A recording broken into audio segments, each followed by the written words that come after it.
দুই দেবাদেবী শুধু কাজ আর কাজ। একটু ছুটি নিতে পারো না? রেস্ট করতে পারো না?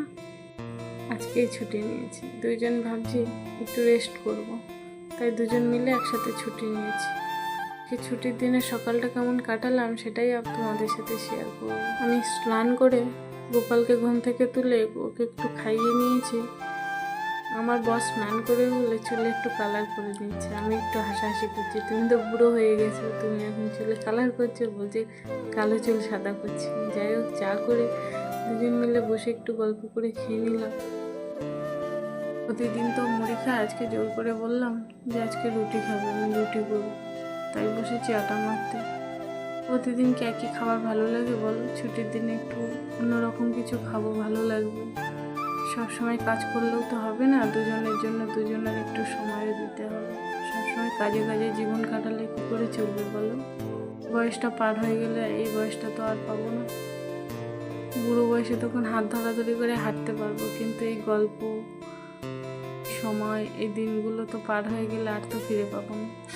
তাই মাঝে মাঝে মনে হয় কাজের ফাঁকেও একটু সময় বার করে দুজন মিলে অনেক গল্প করি, অনেক কথা বলি। অ্যাকচুয়ালি আমরা দুজন এক জায়গায় থাকলে খালি ঝগড়াই হয়, ওর থেকে কাজই বেস্ট মাঝে মাঝে মনে হয়। কিন্তু না, ঝগড়ার মধ্যেও ভালোবাসাটা লুকিয়ে থাকে না? ঝগড়া করলেও ভালোবাসাটা প্রচুর, তাই একটু ঝগড়া করতে আমার একটু বেশিই ভালো লাগে। যাই হোক, আটা মেখে একটু আলুর তরকারি করব আর রুটি করব, আর কিছু করব না। সকাল টাইমটাই তো, টিফিন টাইমে বেশি কিছু করব না, এটুকু করব।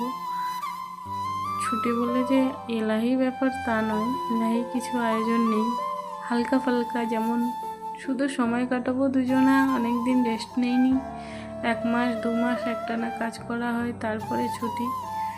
তাই ভাবলাম একটু ছুটি নিয়ে রেস্ট। তাই বলে যে খুব ভালো মন্দ খাবো তা কিন্তু নয়। এই রুটি বলতে ওই পরোটা মতো আর কি, ওর জন্য তেল ছাড়া পরোটা আর আমার জন্য তেল দিয়ে ভাজা পরোটা। ও একটু তেলের জিনিস কম খায়, আমার খুব খেতে ইচ্ছে করে, মাঝে মধ্যে আমার জন্যই করা হয়। বেশিরভাগ দিন ও খায় না বলে দুজন মানুষ, একজনের জন্য করবো আর একজন খাবে না, একজনের জন্য ভালোই লাগে না। যখন একটু জোর করি তখন খায়। এই যে আমার এদিকে রান্না প্রায় কমপ্লিট, আলুর তরকারি আর পরোটা বেস্ট খাবার সকালের জন্য আর কি। আজকে ভাবছি দুজন মিলে একটু বাজারে যাব, ঘরে অনেক কিছু নেই, বাজার করতে হবে। তাই বলছিল কখন যাবে, এখন যাবে না পরে যাবে। তাই ভাবলাম খাওয়া দাওয়া করে দুপুরে একটু ঘুম দিয়ে নিয়ে বিকেলবেলা যাব একটু বাজার করতে।